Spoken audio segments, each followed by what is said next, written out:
చంద్రబాబు గారు తెలంగాణలో కూడా టీడీపీ పార్టీని బలోపేతం చేయడానికి ప్రయత్నాలు అయితే చేస్తున్నారు సార్. వచ్చే లోకల్ ఎలక్షన్స్ లో పార్టిసిపేట్ చేస్తా అంటున్నారు. ఇది ఏ విధంగా ఉంటుంది సార్? మరి ఇదేమన్నా బీఆర్ఎస్ కి దెబ్బ అని అనుకోవచ్చా? అంటే ఫ్యూచర్ లో కాంగ్రెస్ వర్సెస్ టీడీపీ ఈ విధంగా ఉండే ఛాన్స్ ఉందని కూడా చాలా మంది విశ్లేషకులు అభిప్రాయపడుతున్నారు. చంద్రబాబు కాంగ్రెస్ తోటి చేతులు వెళ్తాడు. ఇప్పుడు కూడా రాబోయే కాలంలో అది ముందున్న పరీక్ష అదే. ఇక్కడ ఎన్డీఏలో ఉన్నారు కదా అదే సార్. ఎన్డీఏలో ఉన్నాడు. ఇప్పుడు స్పెషల్ స్టేటస్ పాయింట్ మీద స్పెషల్ స్టేటస్ కాంగ్రెస్ ఇస్తానంటారు. అవును. బీజేపీ నో ఉంది. బీజేపీ ముగిసిపోయిన అధ్యాయం ఉంది. కాంగ్రెస్ ఇస్తాను రా చంద్రబాబు అంటారు. నేను ఇస్తారా అని. అలాగే నితీష్ కుమార్కి స్పెషల్ స్టేట్ ఇస్తారమ్మని అతలాడుతుంది. సో ఈ 28 సీట్లు వాళ్ళకి వెళ్ళిపోతే ఇక్కడ 240 ఈ 290 25 పోతే వాళ్ళకి మెజారిటీ తగ్గిపోద్ది బీజేపీకి. ఇక్కడ 233 ప్లస్ 28 ఇంకో 10 చిన్న సైజు పార్టీలని కలుపుకుంటానికి కాంగ్రెస్ అక్కడ ఎత్తుగడలు చేస్తుంది. శరద్ పవార్ని అజిత్ పవార్ కలవడానికి ప్లాన్లు చేస్తున్నారు. శరద్ పవార్ దీంట్లో ఉన్నాడు. అజిత్ పవార్ లాగితే ఆ సీట్లు ఇటు వచ్చేస్తాయి. అలాగే శివసేన షిండేను ఇతను వాళ్ళిద్దరిని కూడా కలిపే ప్రయత్నాలు చేస్తున్నారు. సో అక్కడ చేల్చాలి, ఇక్కడ కలిసి ఇవన్నీ చేస్తున్నారు. ఇవన్నీ జరిగి కాంగ్రెస్ స్థిరపడిందంటే చంద్రబాబు స్పెషల్ స్టేటస్ కోసం కాంగ్రెస్ లో చేతులు కలిపాను అంటాడు. ఎందుకంటే బీజేపీ ఇవ్వదు, ఇస్తే కూడా నమ్మరు. అయితే 10 ఏళ్ళుగా ఇలాంటి ఇచ్చే అవకాశం ఉంటే 10 ఏళ్ళుగా మోసం చేశారంటారు ఇవాళ బీజేపీ వేస్తారంటే. కనుక బీజేపీ వేస్తారు, కాంగ్రెస్ ఇస్తారంటుంది, రమ్మంటుంది.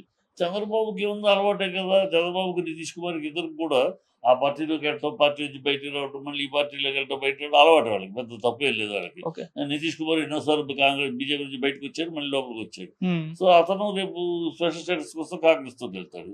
రాష్ట్రం కోసం, రాష్ట్ర ప్రయోజనాల కోసం, స్పెషల్ స్టేటస్ కోసం అని చెప్పి అతను అంటాడు. ఈయన అదే డైలాగ్ కొడతాడు, స్పెషల్ స్టేటస్ కోసం వెళ్తారు. 2018లో దానికోసం వెళ్ళాడు ఆయన. సో కనుక ఆయన లాజిక్ ఉంది. 2018లో కూడా నేను ఈ కూటమిని వదిలేసింది స్పెషల్ స్టేటస్ కోసమే.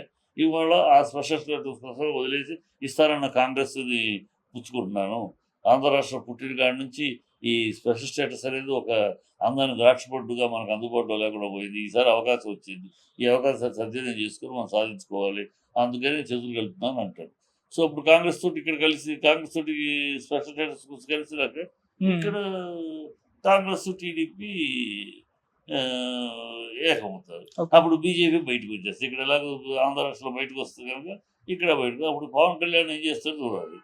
పవన్ కళ్యాణ్ స్పెషల్ స్టేటస్ వద్దని అయిపోతాడా, లేదు స్పెషల్ స్టేటస్ కోసం తను కూడా చంద్రబాబుతో చేతులు వెళ్ళిపోతాడో చూడాలి. కానీ ప్రత్యేక హోదా రాదని లోకేష్ గారే చెప్పేశారు సార్. అది అడగడం అనవసరం, అది రాదు, మనం కావాల్సిన ప్యాకేజ్ తెచ్చుకుంటే సరిపోద్ది అని అన్నాడు సార్. ప్యాకేజ్ తెచ్చుకునేక నో అని మళ్ళీ అన్నది లోకేష్ అనేది. లోకేష్ 2018లో మీరు ఏం చెప్పారు ప్రజలకి?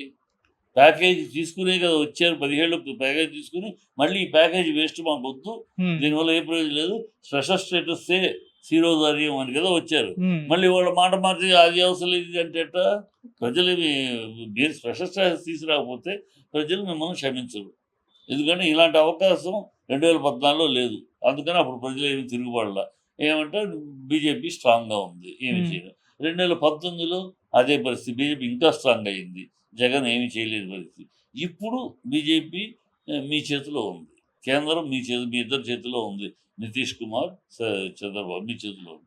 ఇప్పుడు కూడా మీరు సాధించలేకపోతే రాష్ట్రానికి స్పెషల్ స్టేటస్ ఎప్పుడు సాధిస్తారు? ఇది now or never special status. ఈ సందర్భంలో స్పెషల్ స్టేటస్ రాకపోతే ఇంకెప్పుడు రాదు. సో నేను ప్యాకేజీకి ఒప్పుకుంటానంటే మరి ఒప్పుకున్నవాడే 18లో ఎందుకు అంత అల్లకల్లోలో చేసావు? 2018లో అంత అల్లకల్లోలో ఎందుకు చేసావు? ప్యాకేజ్ తీసుకుని మళ్ళీ అల్లకల్లోలో చేసి దానివల్ల నష్టం అది పోయింది, ఇది పోయింది. నేను అందుకని బీజేపీతో తెగతెంపులు చేసుకోవాలి. ఇది ఎందుకు డ్రామా అంటే అప్పుడు సీన్ బట్టి అప్పుడు డ్రామా, ఇప్పుడు సీన్ బట్టి ఇప్పుడు డ్రామా చేస్తావు. ప్రజలు ఇవన్నీ ప్రశ్నిస్తారు. కనుక అతను అక్కడ పని చేస్తాడు, రాబోయే కాలంలో అదే అక్కడ పని చేస్తాడు. ఇక్కడికి వచ్చేసేసి కాంగ్రెస్ తోటి చేతులు కలిపేసి ఇక్కడ ఉమ్మడిగా పోరాడతారు. ఆయనకేముంది, అధికారం వస్తే చాలా. ఇది ఈ సిద్ధాంతాలు ఈ పట్టించుకునే మనిషి కాదు చంద్రబాబు. అండ్ తెలంగాణలో ఇప్పుడు అధికారం కోసం ఫైట్ చేయాలంటారు సార్. ఇప్పుడు అధికారంలోకి రావాలంటే కాంగ్రెస్ ని వాళ్ళు ఎదిరించాలి కదా. కాంగ్రెస్ తోటి చేతులు కలుపుతారు. అదే అంటే అధికారం కోసం వద్దు అని అంటారు, ఓన్లీ కాంగ్రెస్ తోటి చేతులు కలిపేస్తారు. అంటే అపోజిషన్ స్థానాన్ని వాళ్ళు ఆక్యుపై చేయటానికి, ఆక్యుపై చేసి నెక్స్ట్ ఎలక్షన్‌లో ఎందుకంటే సీఎం చంద్రబాబు అక్కడ ఇక్కడ సీఎం ఉండలేడు. సో, పవన్ లోకేష్‌ని ఇక్కడికి పంపించలేడు. లోకేష్‌ని అక్కడ కాబోయే జ ముఖ్యమంత్రిగా ప్రమోట్ చేయాలి ఆంధ్రాకి. హ్మ్. ఇక్కడ ఇక్కడ నాయకుడెవడు? సీఎం నాయకుడు. సో, సీఎం నాయకుడు తయారయ్యేదాకా ఇక్కడ ఈక్వేషన్‌లో ఉంటాడు. ఓకే. సీఎం నాయకుడు తయారైనాక అప్పుడు అధికారానికి వస్తాడు. సార్ తెలంగాణలోకి చంద్రబాబు గారు మళ్ళీ రావడం అనేది ఇది బీఆర్ఎస్ ప్లస్ పాయింట్. మళ్ళీ కేసీఆర్ గారు తెలంగాణ సెంటిమెంట్ ని రగిలించే అవకాశం ఉంది. చంద్రబాబు గారిని బూచిగా చూపిస్తారు, కాంగ్రెస్ ప్రభుత్వాన్ని గద్దె దించుతారని చెప్పేసి విశ్లేషకులు అభిప్రాయపడుతున్నారు. సీన్ లేదండి. చంద్రబాబు రావడం వల్ల ఏ ప్రభావం ఉండదు. హ్మ్. ఈ తెలంగాణలో చంద్రబాబు ప్రభావం ఏమి ఉండదు. ఓకే. చంద్రబాబు ఏదో 1, 2, 3 చోట్ల తప్పితే చంద్రబాబు అంతగా ప్రభావం చూపించేంత శక్తి అది ఎప్పుడు వస్తుంది తెలుగుదేశానికి?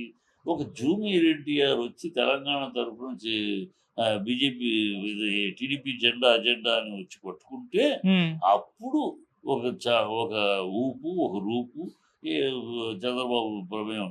అది లేనంత కాలం ఈ వీళ్ళ మామూలు ఈ నాయకులతోటి చంద్రబాబు ఇక్కడ రాజకీయం చేస్తే ఏమి ఉండదు, ఏమి ఫలితం, ఏం ప్రయోజనం ఉండదు. ఓకే. చంద్రబాబు ఇక్కడ మనిషి కాదు, ఆంధ్ర కూడా బలగు చెప్పేశారు. ఇక తెలంగాణ వాడిని మళ్ళీ నేను తెలంగాణ నాకు 2 కళ్ళు ఇవన్నీ ఒక కన్ను ఎప్పుడో తీసేసి నువ్వు వెళ్ళిపోయాడు.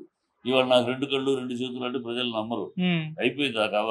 ఇవాళ నువ్వు ఆంధ్ర వాడివి అంతే. చంద్రబాబు లోకేష్ అంతా ఆంధ్ర ఓకే. నాయకుల మీద. హ్మ్. ఇక్కడ తెలంగాణలో వచ్చి మళ్ళీ తెలంగాణలో కూడా మేము తెలంగాణ కూడా మాది, నాకు ఒక కన్నిది ఇవన్నీ నమ్మరు ప్రజలు, అంగీకరిస్తారు. అదే ఇదే సెంటిమెంట్ ని మళ్ళీ రగిలించే అవకాశం ఉంది అని అంటున్నారు సార్ ప్రజల్లో. ఏమి ఇప్పుడు అయిపోయింది. ఇంక కొత్తగా సెంటిమెంట్ తగిలించాల్సిన అవసరం ఏం లేదు. వాళ్ళు తెలంగాణ ఆంధ్ర హ్మ్. ఆంధ్ర ఆంధ్ర వాళ్ళు వచ్చి ఇక్కడ ఏదో అధికారం చేస్తామంటే జరగదు. ఓకే. అది జరగదు. అది జరిగే పనిగా ప్రజలు తిరస్కరించేస్తారు. దానికి ఉద్యమం అవసరంలా. ప్రజలు న్యాచురల్‌గానే చీకొడతారు. మీ రాష్ట్రం మీరు చూసుకోండి, మా దగ్గరికి వచ్చి ఇక్కడ పెత్తనం ఏంటి అని అంటారు. కానీ చంద్రబాబు పెత్తనాన్ని ఇక్కడ అంగీకరించరు. హ్మ్. అందుకనే తెలుగుదేశం పెత్తనం మళ్ళీ ఇక్కడ రావాలి అంటే జూనియర్ ఎన్టీఆర్ తారక్ లాంటోళ్ళు దిగాలి. ఓకే. మా తాత జెండా మా ఎజెండా అని పట్టుకుని ఉంటే అప్పుడు ఒక కమోషన్ మళ్ళీ తెలుగుదేశానికి పునర్జీవనం తెలంగాణ. అంతవరకు ఏం పునర్జీవనం ఉండదు. అంత పెద్ద ఇంపాక్ట్ ఉంటుంది. పెద్ద దాని గురించి చర్చించాల్సిన అవసరం లేదు. వాళ్ళు ఏదో వాళ్ళ మీడియాలో డబ్బు కొట్టుకోవాలి తప్పితే ఇంకేది. ఓకే. సరే ఇక్కడ చంద్రబాబు నాయుడు గారిని అప్పుడు అలిపిరిలో తిరుమల శ్రీవారి గారు కాపాడారు. ఇప్పుడు ఆయన కూడా అడ్డుకోరు, ఖచ్చితంగా ఆయన చావు ఖాయం అన్నట్టు ఒక వైసీపీ నేత లైవ్ లో కామెంట్ చేశాడు సార్. ఇప్పుడు ఇది సెన్సేషన్ గా మారింది. ఈవెన్ వాళ్ళు టీడీపీ వాళ్ళు వైసీపీ చంపడానికి ప్రయత్నిస్తుంది చంద్రబాబు నాయుడు గారు అని చెప్పేసి కంప్లీట్ కూడా చేస్తారు సార్. వాడు ఎవడో చెప్పిన వాడు బుద్ధి లేని మాటలు కానీ హ్మ్. ఆయన చంపటాలు. ఇప్పుడు చంద్రబాబు కూడా ఎన్నికలప్పుడు నిన్ను చంపితే దిక్కెవరు అని అడిగాడు. హ్మ్. జగన్ నిన్ను ఇప్పుడు చంపితే దిక్కెవరు అన్నాడు. అందుకని చంపేస్తాడనా? చంపేస్తాడు. ఎవడో మాట్లాడినాడు, ఆ మాటలు మాట్లాడినాడు, అడ్రస్ లేదు, వాడు ఏ బాధ్యత లేదు, అబాధ్యత మాటలు. చంద్రబాబు చచ్చిపోవాలి ఇవన్నీ ఎవడు కోరుకోడమ్మా. చచ్చిపోవటం వల్లే, చచ్చిపోతే నీకు అధికారం వస్తుంది అనుకునే పద్ధతిలో జగన్ లేడు. హ్మ్. పోరాడే అధికారం తప్పితే జగన్ ఏమి వాడెవడో వాగినవాడు సన్నాసి కానీ హ్మ్. జగన్ ఏమి అలాంటి ఉద్దేశాలు లేదు. చంద్రబాబు చచ్చిపోతే మనకి అధికారం ఈ చిల్లర ఆలోచనలు లేవు.